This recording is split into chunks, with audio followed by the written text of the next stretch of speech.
Te consagraste al amor, te consagraste al Señor y fuiste, oh Padre, nuestra inspiración. Defendiste la fe, siempre un servidor. Consagraste tu vida a la oblación.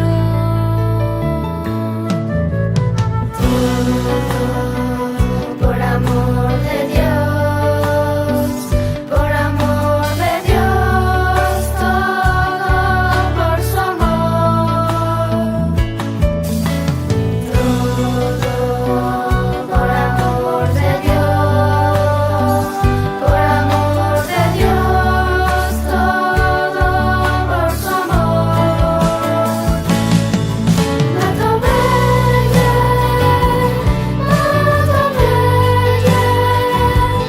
Sagra Padre, fundador. Mato bella,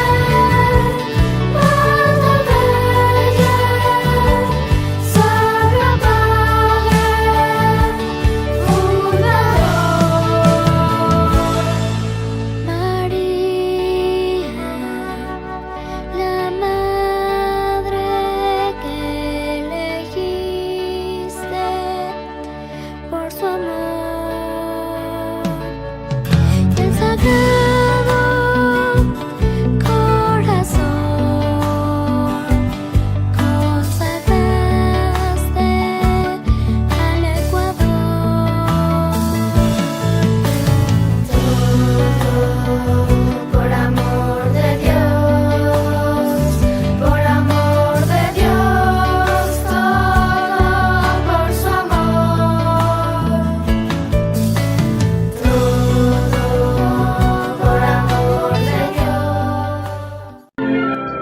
La Congregación de Misioneros Oblatos de los Corazones Santísimos, fundada en 1884 por el venerable padre Julio María Matoelle, se complace en presentar la vida y obra de este insigne hombre, el apóstol de los Corazones Santísimos de Jesús y de María, hombre de letras, hombre de cultura. Que esta vida sea inspiración para que todos caminemos hacia la santidad. Para 1888, el presidente Camaño debía terminar su periodo, y para sucederlo, las elecciones se llevaron a cabo y salió electo el doctor Antonio Flores. El país tuvo un compás de espera. Después de los años de lucha que había soportado esporádicamente en varias provincias, tanto el gobierno como las huestes alfaristas, ahora un nuevo gobierno se iniciaba, bajo la mirada atenta de los conservadores como de los liberales. Bien, ya sabes, Julio, que las elecciones le dan el triunfo al doctor Flores por un total de 29.555 votos. Menos mal que se conoce que el mandatario es un hombre católico y hasta piadoso. Católico, pero muy influenciado de las ideas progresistas, las cuales pueden ser peligrosas en cualquier hombre. Ha vivido muchos años en Europa y tiene ideas de la democracia inglesa y norteamericana, las que seguramente querrá imponerlas aquí. Eso sería contrario a nuestra historia, reverencia. Sabía que era hijo de nuestro primer presidente, que sus estudios y la mayor parte del tiempo los ha pasado en Europa. Lo que le estaba diciendo, Julio. Ha estado viendo los acontecimientos últimos desde arriba y desde lejos. Hasta comienzos de este año se desempeñaba como ministro plenipotenciario ante la Santa Sede y fue nuestro representante ante el Papa al entregarle en sus bodas de oro sacerdotales el mensaje ensangrentado con la firma de García Moreno, que el presidente mártir portaba el momento en que fuera atacado por sus victimarios. Momento sublime en que el Papa, al recibir un regalo tan importante, le dijo: Conservaré este mensaje como un triste recuerdo del hombre que fue el campeón de la fe católica, a quien le aplican con justicia las palabras que emplea la Iglesia para celebrar la memoria de los santos mártires Tomás de Canterbury y Estanislao de Polonia. Sucumbió por la Iglesia bajo la espada de los impíos. La conversación que sostenían en esos momentos el obispo y el padre Matovelle era parecida a la que muchos ecuatorianos de varios niveles culturales mantenían en sus casas, oficinas o talleres. La elección del doctor Flores, sus ideas, estudios y méritos estaba en todas las conversaciones de centenares de ciudadanos. Había en la vida cívica del país un relativo suspenso de lo que suponían los políticos, religiosos y militares sucedería con el próximo gobierno. Parece que se negó a aceptar la nominación para candidato a la presidencia. Así se supo. Y que tuvo que ser el mismo Santo Padre el que a través de su secretario le pidió que, para bien de la Iglesia ecuatoriana y de las relaciones con el Vaticano, aceptara terciar en las elecciones. Sí, de eso se habló bastante, ilustrísima. Parece que es muy placentero seguir viviendo de sus rentas y como diplomático, que estar en un puesto que hay que luchar por mantenerse y que cualquier cuartelazo puede hacer fracasar. Bueno, el doctor Flores también tiene 2 páginas de lucha en campaña. Recuerdo que se alió a García Moreno para la toma de Guayaquil, aquel funesto 1860, y asimismo estuvo entre las fuerzas que lucharon para expulsar a Ventimiglia del mismo puerto en 1883. Y aquí tengo el impreso con el discurso con el que tomó posesión en la Catedral de Quito. ¿Me permite leerlo, padre? Hágalo, es un buen documento, que vamos a ver hasta dónde lo cumple o no. Compelido muy a mi pesar por un cúmulo de circunstancias, entre ellas la augusta intervención del sumo pontífice y las vivísimas instancias de lo mejor de nuestra patria, a subir al calvario del poder, me inclino humildemente, aunque no sin grande esfuerzo de voluntad, ante el Todopoderoso, cuya divina luz imploro desde este momento, para que alumbre las tinieblas de mi azarosa e ingrata vida. Dolorosamente convencido como estoy, en lo íntimo de mi alma, de mi ineptitud y carencia de dotes para el mando. Parece sincero el señor presidente. Se asfixia en un medio tan reducido.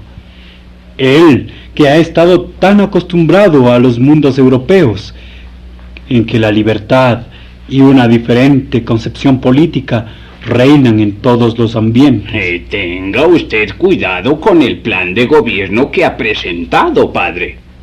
¿Es un plan de gobierno católico, padre?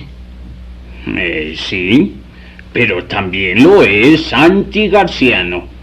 Acusa a García Moreno de haber tenido una política muy estrecha. No hay que olvidar que el que hoy es nuestro presidente, para 1875 y cuando recién había caído García Moreno, esbozó una política con libertades y derechos que podrían llevar al país a un libertinaje y a la herejía, que es más... ¿Cómo no?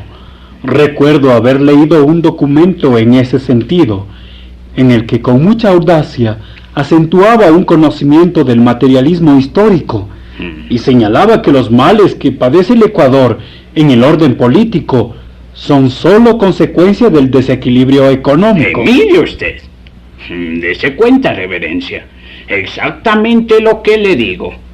Se ha olvidado o pretende ignorar que el Ecuador es la República del Corazón de Jesús y que el malestar político puede provenir de desequilibrios económicos, pero es ante todo de relajamiento de la orden moral.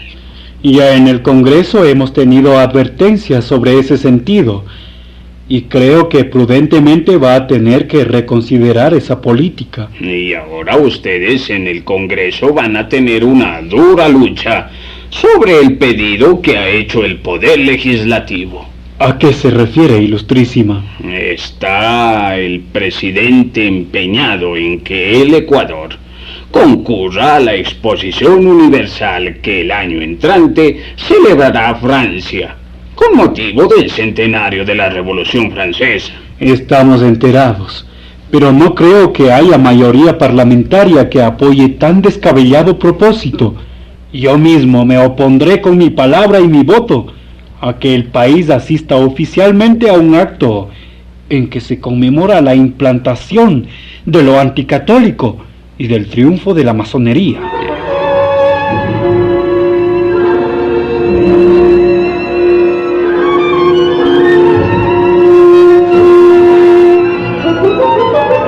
Y así fue. Matovelle concurrió ese año también a la capital para participar en las sesiones del Congreso Nacional.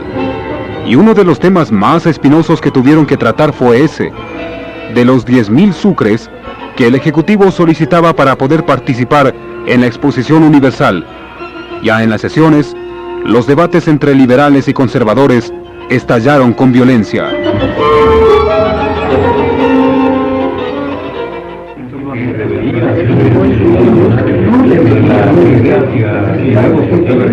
Señor presidente, el concurrir el Ecuador a las fiestas del centenario de la Revolución Francesa no es a conmemorar los crímenes de esa revolución, que por desgracia es verdad que son horrendos, pero va sencillamente a unir su regocijo al de Francia por haber nacido a la vida republicana en 1789.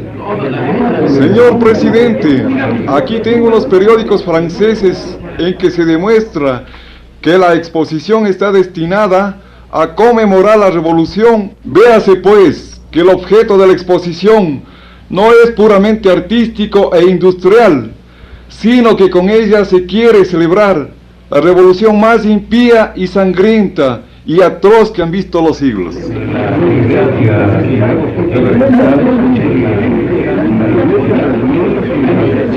Señor presidente, en nuestra independencia hubo también muchos crímenes, pero no por eso vamos a dejar de celebrarla.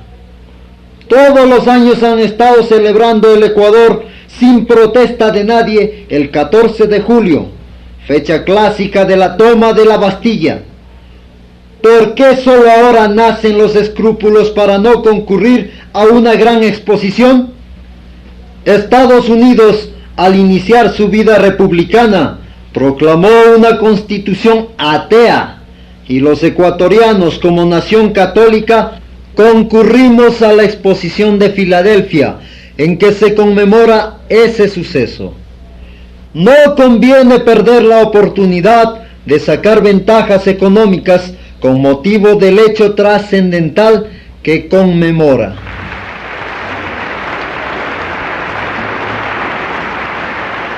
A la República de Francia, señor presidente, se la proclamó en 1792, no en 1789. Por lo mismo, no se celebra el centenario de la República, sino el centenario de la Revolución. Vistas las cosas así, parecería escandalosa y alarmante la Exposición Universal de París.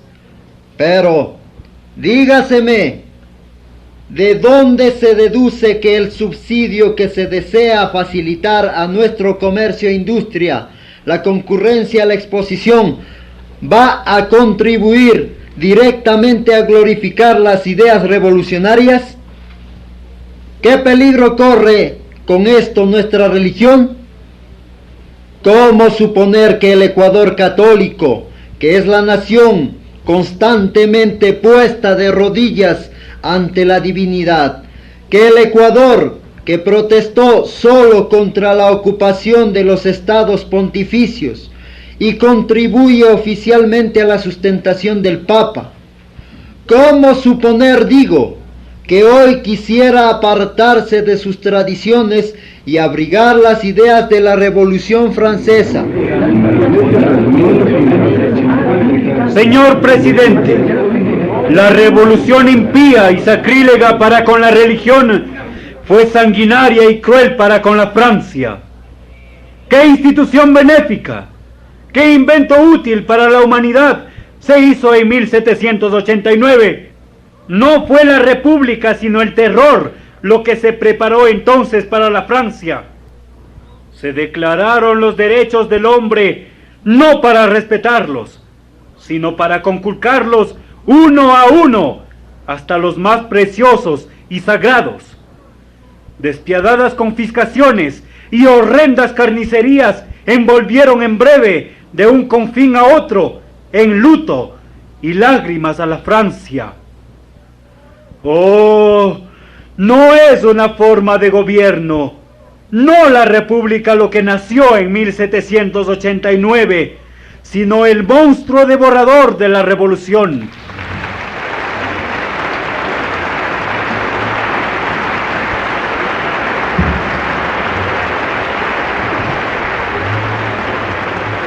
Este Senado, sólida y profundamente católico, corporación la más augusta de la República, esencialmente cristiana, no puede aceptar tales máximas ni doctrinas.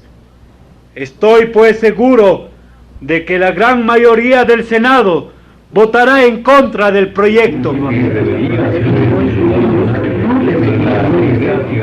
Las posiciones se endurecían debido a la calidad y talento de los expositores, que defendían con argumentos casi irrebatibles. Los liberales, unidos bajo las figuras de Alejandro Cárdenas, Luis Felipe Borja, Marcos Montalvo y otros, formaban un frente bastante duro, y asimismo los conservadores tenían a sus defensores Camilo Ponce, Julio Matovelle, Honorato Vázquez, dispuestos a dar recias batallas por conservar y mantener sus ideales. Los debates continuaron en forma áspera, pero cortés, recia, pero respetuosa.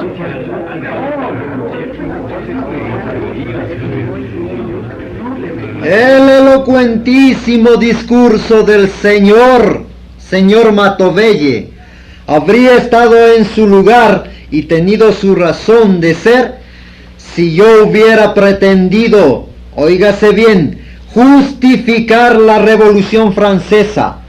Pero tal no ha sido mi intención.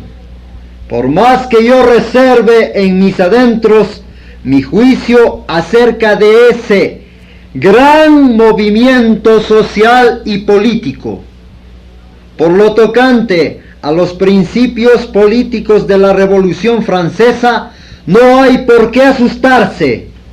Son el fundamento de toda república, y aún lo diré con franqueza. Tanto hemos avanzado en esta línea que ya se quedan atrás Rousseau y Montesquieu.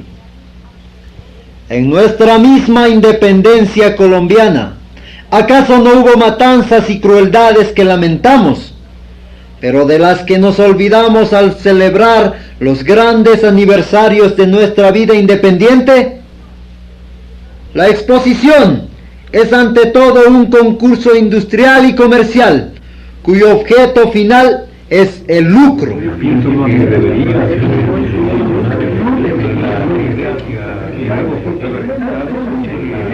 Vaya pues el Ecuador a la exposición de París con su cándida inocencia y coronado de azares, si se quiere. Hágase aquí una fiesta magnífica al corazón de Jesús, y los católicos firmen sus protestas de adhesión al Papa y de aversión a las ideas revolucionarias del 89. Estas cosas no se oponen a la exposición, es una concurrencia industrial.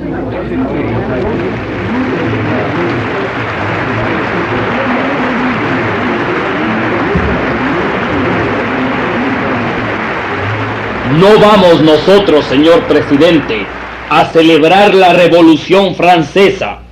Solo se trata de concurrir con nuestros productos y manufacturas a esa exposición para que sean conocidos y apreciados. Solo aquí se ha apelado a la religión y se le ha representado como un obstáculo, porque esta sesión pasará a la historia con el nombre de sesión de las exageraciones. La Francia ha votado millones con este objeto y bien podemos asignar una pequeña cantidad para auxiliar a nuestros agricultores, comerciantes, artistas y manufactureros a que vayan a exponer sus productos y artefactos. Señor presidente, aquí se ha dicho que la Revolución Francesa ha sido un desarrollo del Evangelio, el complemento precioso de la grande y divina de la redención. Pero no, la Revolución Francesa no fue el complemento, sino la antítesis de la obra divina de la redención. Nada le debemos por lo mismo, ni la civilización, ni el progreso. La pica revolucionaria echó abajo los más preciados monumentos del arte, mientras la guillotina cegaba las cabezas de sabios distinguidos y eminentes literatos. Lo único que quedó en el mundo de todas esas destrucciones fue la sangre fecunda de los mártires, como en los antros de las minas queda un menudo polvo de oro después de rocas.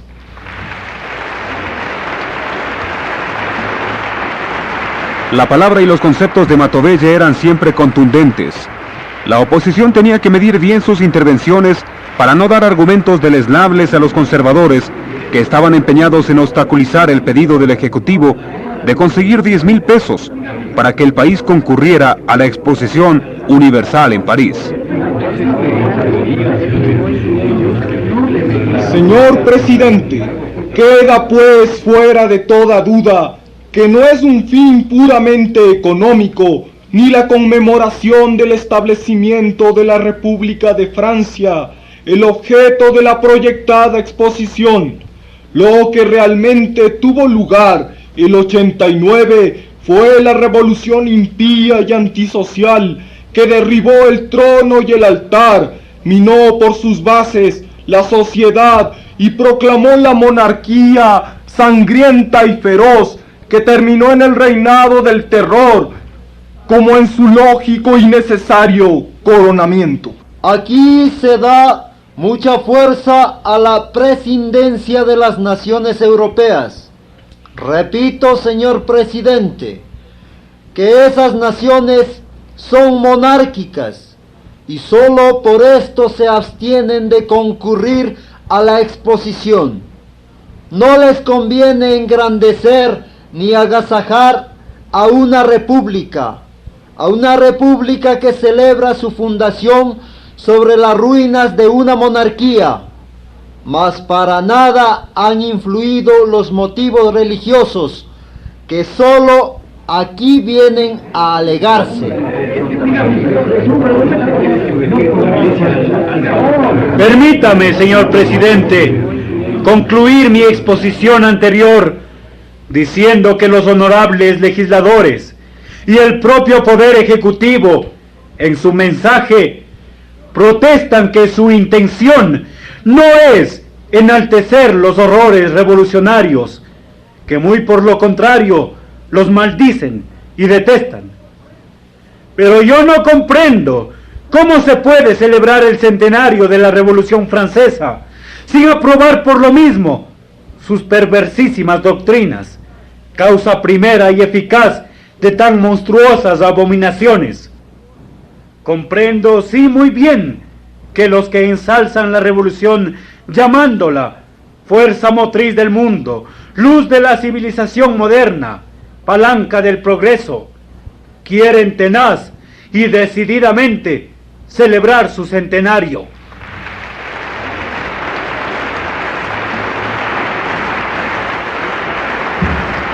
Los debates terminaron con una votación que negó la participación del Ecuador a la Exposición de París. El resultado fue de 17 votos en contra, 8 a favor. Por entonces se comentaba que el presidente Antonio Flores se había manifestado en contra del catolicismo. El mandatario remitió el problema al Vaticano y la Santa Sede pidió prudencia a los sacerdotes para que amontonaran leña a una hoguera que de encenderse hubiera abrazado al país.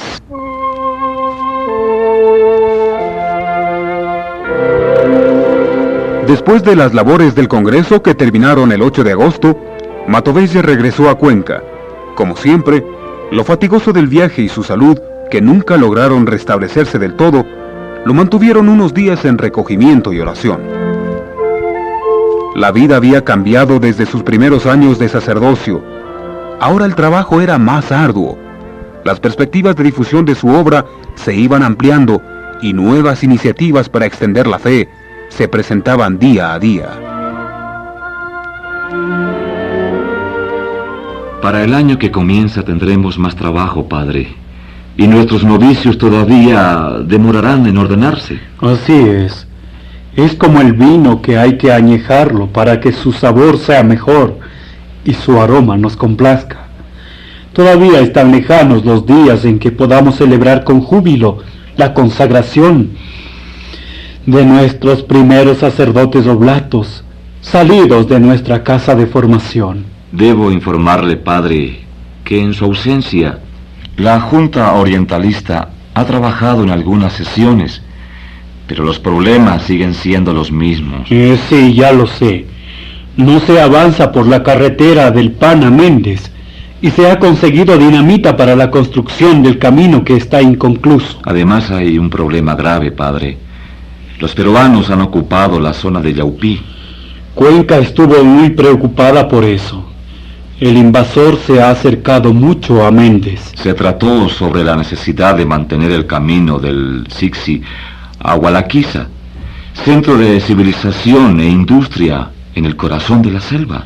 La única solución para la colonización de nuestro oriente son las misiones católicas.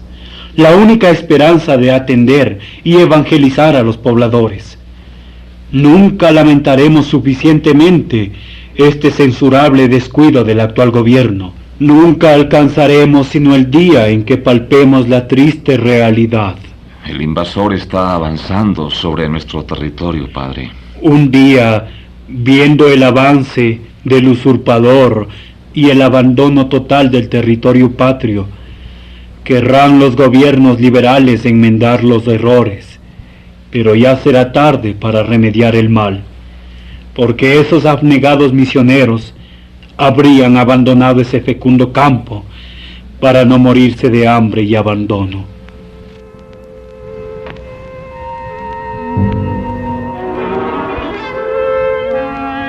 Preocupado por la situación lamentable en que se sumía la región oriental, especialmente en la parte austral, el padre Matovelle visitó al obispo de la diócesis para manifestarle su preocupación sobre el tema.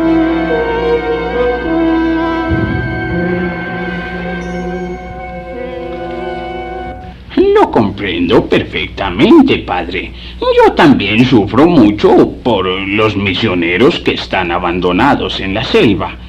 Pero nuestras fuerzas no alcanzan y no sería extraño que muy pronto tendríamos que retirar a los misioneros de los puestos más avanzados.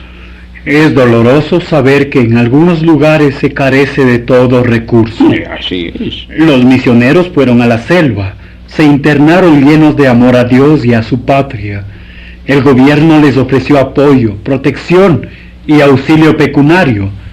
Pero ahora nadie se acuerda de ellos y están en situación de miseria, que corren peligro de perecer de necesidad. Ya lo sabemos, reverencia, ya lo sabemos. El gobierno tiene para todos los gastos de la administración. Cada mes hay unas cuantas comilonas y zarandajas, y a los patriotas defensores de la integridad nacional les niega todo recurso. Al misionero que es el único adalid y valiente defensor que con la cruz en la diestra planta del pendón patrio en los dilatados confines del oriente está. Yo presenté un proyecto para que la Santa Sede creara 4 vicariatos que dependan directamente de la Congregación de Propaganda de la Fe. Conozco su petición y lo fundamentada que estaba. El Vaticano está estudiando esa posibilidad. Ahora hay algo que quería comentarle, en especial a usted, padre Matovelle. A los franciscanos se les ha ofrecido el vicariato de Zamora. No sé qué ha sucedido, pero hasta la Santa Sede ha llegado la noticia de que ellos se han negado a aceptarla. Ahora bien, ha llegado a Quito un delegado apostólico para tratar de hablar con usted precisamente, reverencia. ¿Hablar conmigo? ¿Pero con qué motivo? Pues nada menos que para ofrecerle a los oblatos la administración de esa vicaría.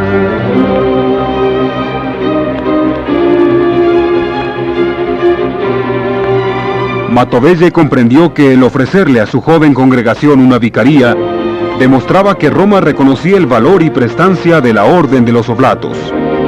Casi no podía comprender tanta gracia concedida. Por eso, bajó la vista, la fijó en un punto tratando de centrar su atención en lo que acababa de escuchar. Fue el obispo quien lo volvió a la realidad. Padre Matovelle, ¿qué contestará usted a ese ofrecimiento? Agradeceré mucho a Dios y a su santidad por haberse fijado en mi pequeña comunidad para tan honroso encargo. Sobre todo, es un honroso encargo, como usted bien lo dice.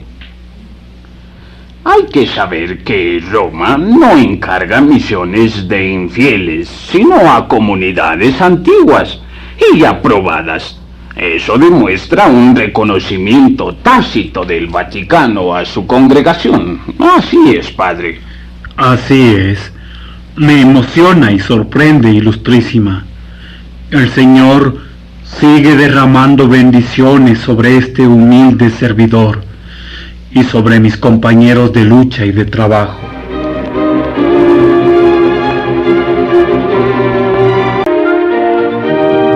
La iniciativa presentada en el Congreso por el padre Matovelle para que Roma dividiera el oriente ecuatoriano en 4 vicarías había tenido eco. Efectivamente, para una mejor atención de las misiones, el sacerdote legislador propuso que el extenso vicariato administrado por los jesuitas fuera dividido en el de Napo, el de Macas y Canelos, el de Méndez y Gualaquiza y finalmente el de Zamora. Fue el obispo quien le dio la noticia de que los franciscanos no habían aceptado su designación, por lo que había llegado a Quito un delegado apostólico para conferenciar con el padre Matovelle y hacerle encargo de la vicaría de Zamora. Padre Matovelle, ¿qué contestará usted a ese ofrecimiento? Agradeceré mucho a Dios y a su santidad por haberse fijado en mi pequeña comunidad para tan honroso encargo.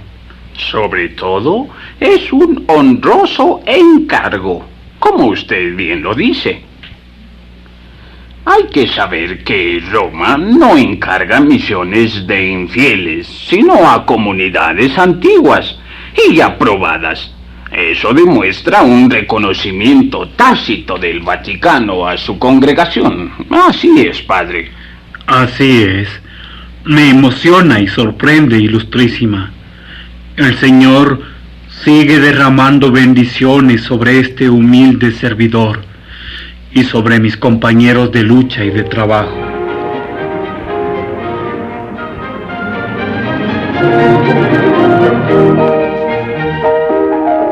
Sin embargo, las cosas resultaron de otra manera. Cuando el padre Matovelle aceptó la administración de la Vicaría Oriental, se le comunicó que el superior de los misioneros descalzos manifestaba extrañeza por la renuncia de su orden a tal compromiso, por lo que aclaraba un malentendido. Los franciscanos tomaron la misión, pero de todas maneras, Matovelle había conseguido 2 propósitos: que se dividiera el oriente ecuatoriano en 4 vicarías para su mejor atención y que el Vaticano reconociera la importancia de la Orden de los Oblatos.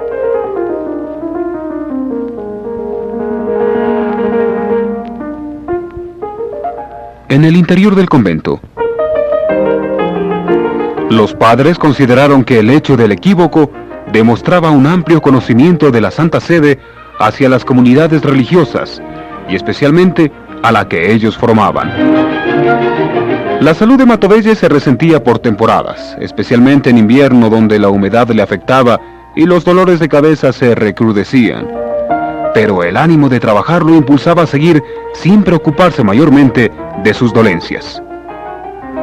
Reverencia, esta mañana escuché a unos señores amigos que acuden a misa en nuestra iglesia que ha fallecido en París el escritor Juan Montalvo. Siempre fue un proscrito, buen polemista para el ataque, pero muy poco se habituó a vivir en su tierra.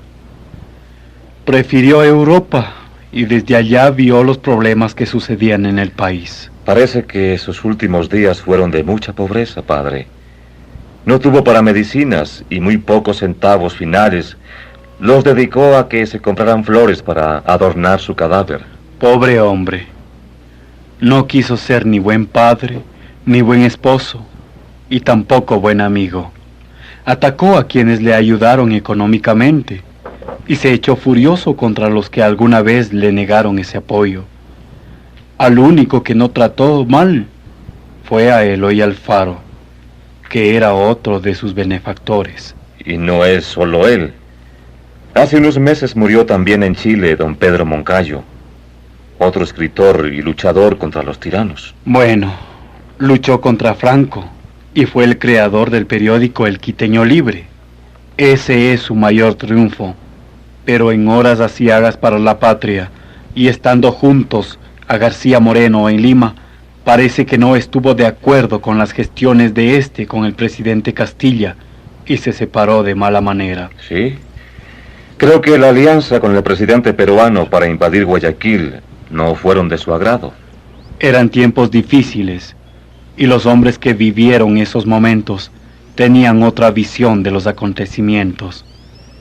García Moreno quería valerse de cualquier medio para expulsar del país a Franco, y lo consiguió finalmente. Es por eso, reverencia, que Pedro Moncayo, al darse cuenta de que la alianza con el presidente Castilla perjudicaría al país, exclamó entonces: no quiero manchar mi oscuro nombre con una traición. Así dicen que fue el diálogo, pero repito, eran otros tiempos y en circunstancias difíciles.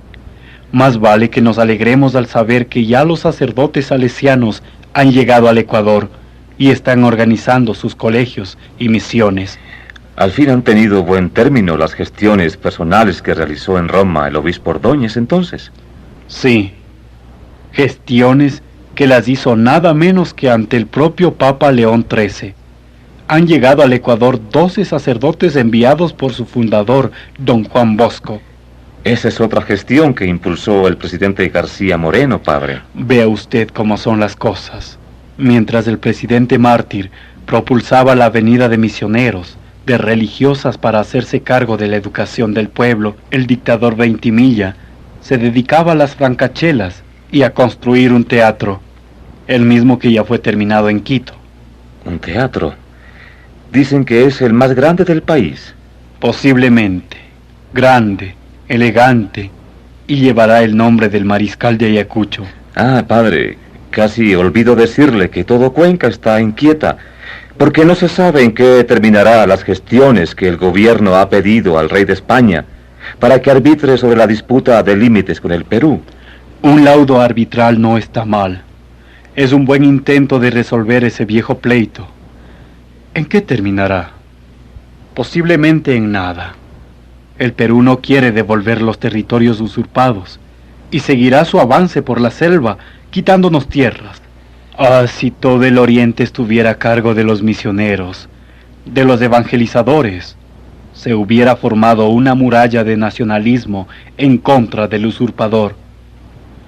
Pero ya ve usted, padre Arriaga, los misioneros están abandonados, angustiados, cubiertos de necesidades. Solo los sostiene la fe en Cristo y en la salvación eterna. Para gran alegría del padre Matovelle, sus gestiones con los hermanos de las escuelas cristianas dieron resultado, aunque en un plazo más largo se hicieron cargo de la educación de niños en Azogues, transformando los planes de estudios y sembrando la semilla del bien.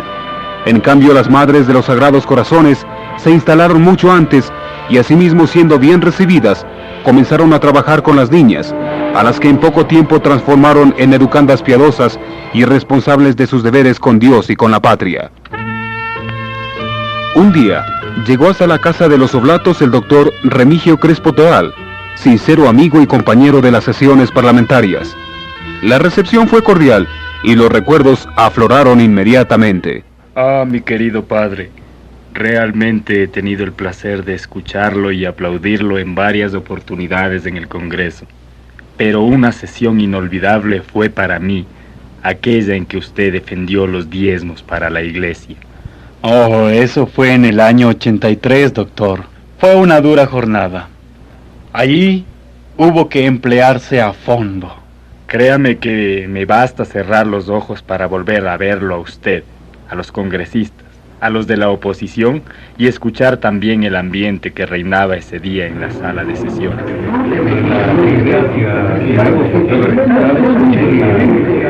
El diezmo, señor presidente, señores diputados, no es una contribución.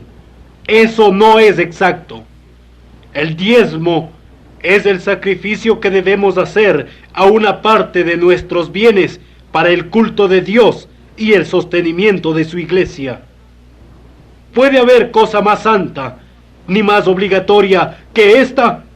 Por último, señor presidente, como católicos y hasta como políticos, es menester que alguna vez levantemos también los ojos al cielo y nos impresionemos de ver las cosas solo del lado de la tierra. La subsistencia del diezmo, ¿cuántas bendiciones celestiales no habrá traído a nuestros campos?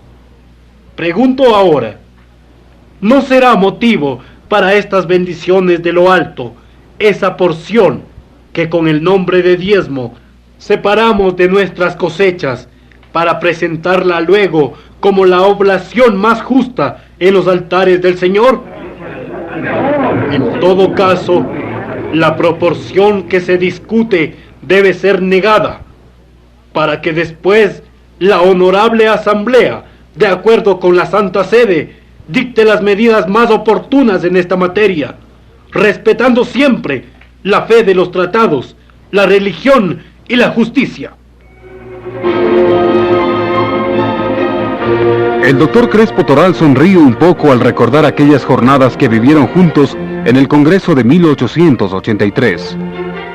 Ahora, lejos de aquel barullo político, los dos cuencanos rememoran los instantes que parecen lejanos. Fue tal su oratoria que convenció a todos que no debían votar con los diezmos y no lo hicieron. Pero es que los diezmos fueron introducidos en España en el siglo IX y reglamentados por Alfonso el Sabio y Gregorio IX. En América, en cambio, los diezmos formaban parte de la corona, pero por cédula de 1875 se devolvieron a la iglesia y a la corona solo se reservó un derecho a 2/9. Recuerda que hasta 1863 el Estado ecuatoriano dispuso como dueño absoluto del diezmo, tomó para sí la tercera parte y dejó para la iglesia las 2/3 partes. Fue solo en el concordato que creció el porcentaje para el Estado. Ahora bien sabemos, y yo lo manifesté así en el Congreso, el cobro permite abusos del diezmero o rematista, que se ha convertido en un verdadero azote para su propio beneficio. El honorable Ponce estuvo acertado cuando dijo: se cobra 100, se entrega al Estado como 10, y el Estado da a la iglesia como 1. Recuerdo que Ventimilla, para ganarse el aprecio del pueblo costeño, abolió el diezmo por decreto supremo. Pero ni eso sirvió al dictador. No habían pasado 4 meses y ya el pueblo lo había echado del poder. No se aprobó en 83 la anulación del diezmo, sino que se pidió al Ejecutivo negociar con la Santa Sede para sustituir al diezmo con un gravamen del 3 por 1000 sobre los predios rústicos y 80 centavos sobre cada quintal de cacao destinado a la exportación. Así fue.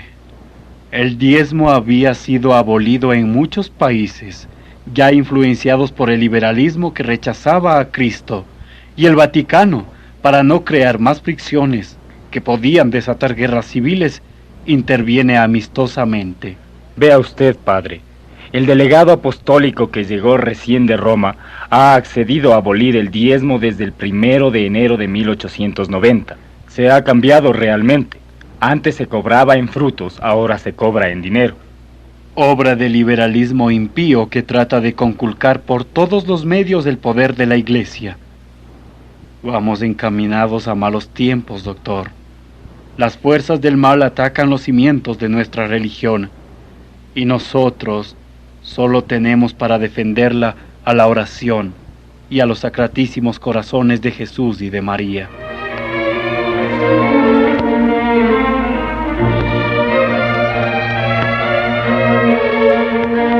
Un antiguo anhelo del padre Matovelle había sido el constituir una orden femenina con los mismos reglamentos y fines que los que regían para los oblatos. Y esos recuerdos se afianzaron más, cuando una mañana en Cuenca solicitó una entrevista unas 2 muchachas de Azogues que él conocía bastante bien por su piedad y desinteresada entrega a la devoción de Jesús.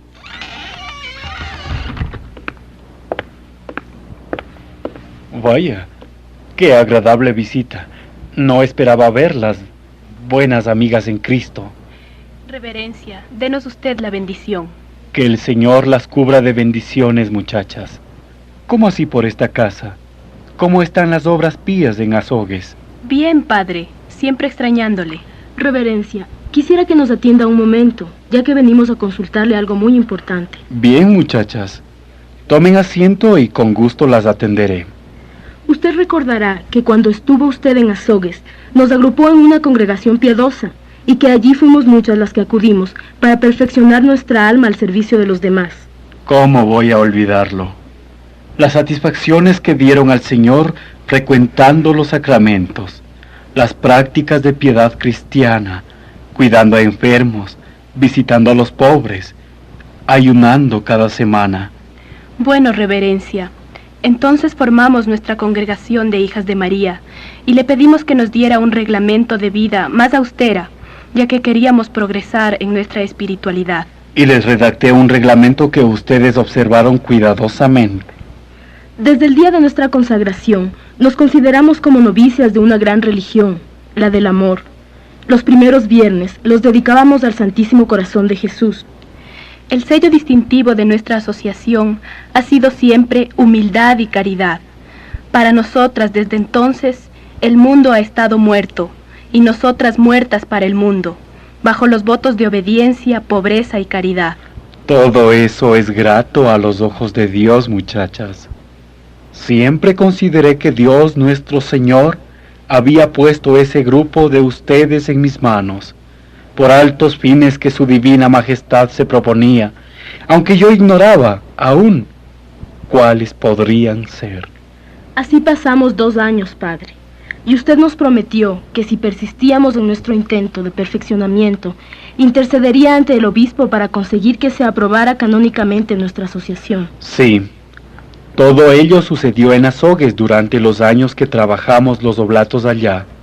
Hasta le pusimos un nombre a la agrupación de muchachas que ustedes conforman, Congregación del Divino Amor.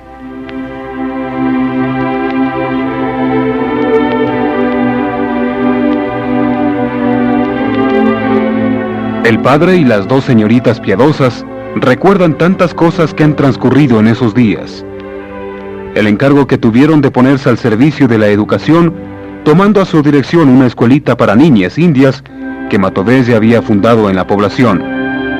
Y recordaron también que a la salida de los oblatos de Azogues, la congregación tuvo que disolverse sin la atención que le negaron los sacerdotes que tomaron a su cargo la parroquia.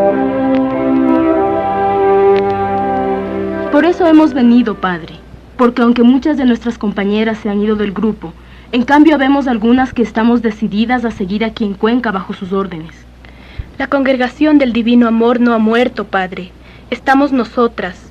En Azogues hay 2 muchachas más que han seguido frecuentando los sacramentos, los enfermos, los pobres. Acójanos usted, reverencia. No deje que su obra se destruya por completo. No quiero ofrecerles algo falso, muchachas. Conozco la piedad que las guía y une. Pero vamos a rezar juntos y a esperar que la divina providencia nos dé una señal, un signo que nos demuestre que está ordenándonos comenzar la obra. Si ese signo, esa señal o augurio no se produce, es porque el Señor tiene para ustedes otros destinos trazados y no la de ser religiosas. Vayan con Dios y recen mucho, que Dios no olvida a sus seres si es que los ha escogido para su servicio.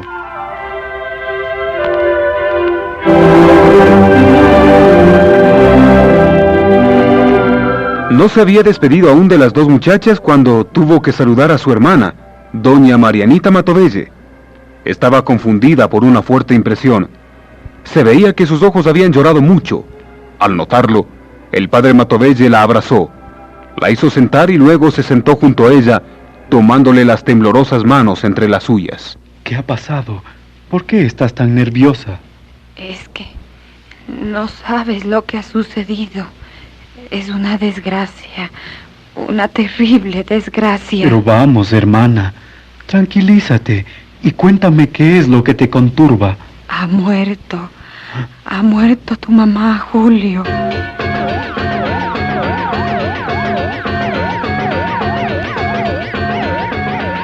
Que ha muerto mi madre.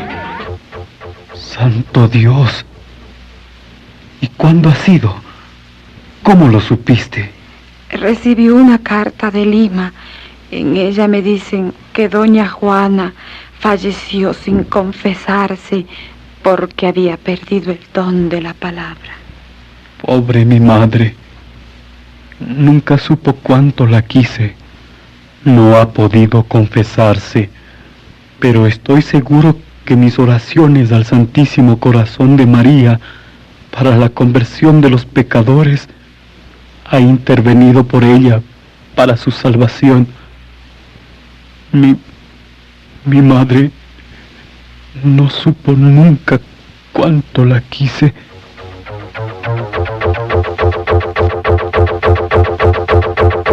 Hemos presentado El Heraldo de Dios. Producción y dirección John Herrera.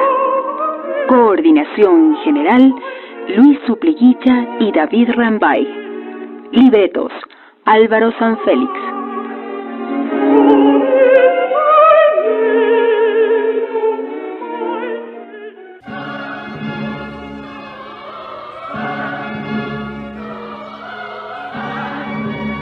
Oremos por su pronta beatificación. Oh dulcísimo Jesús, que te dignaste elegir al venerable Padre Julio María Matovelle para apóstol del reinado social de tu divino corazón y del corazón inmaculado de María, te rogamos le glorifiques, otorgándonos por su intercesión la gracia que te pedimos. En este momento pedimos la gracia o el favor o el milagro que necesitemos. Juntamente con tu amor y el reinado completo de tu sacratísimo corazón. Amén. Venerable Padre Julio María Matovelle, ruega por nosotros.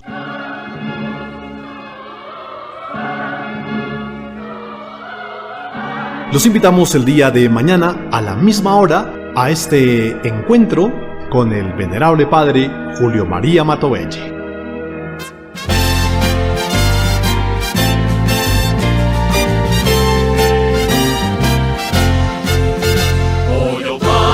Cantamos tu nombre, llenos todos de santa emoción, al compás de las liras del cielo, admirando tu heroica oblación.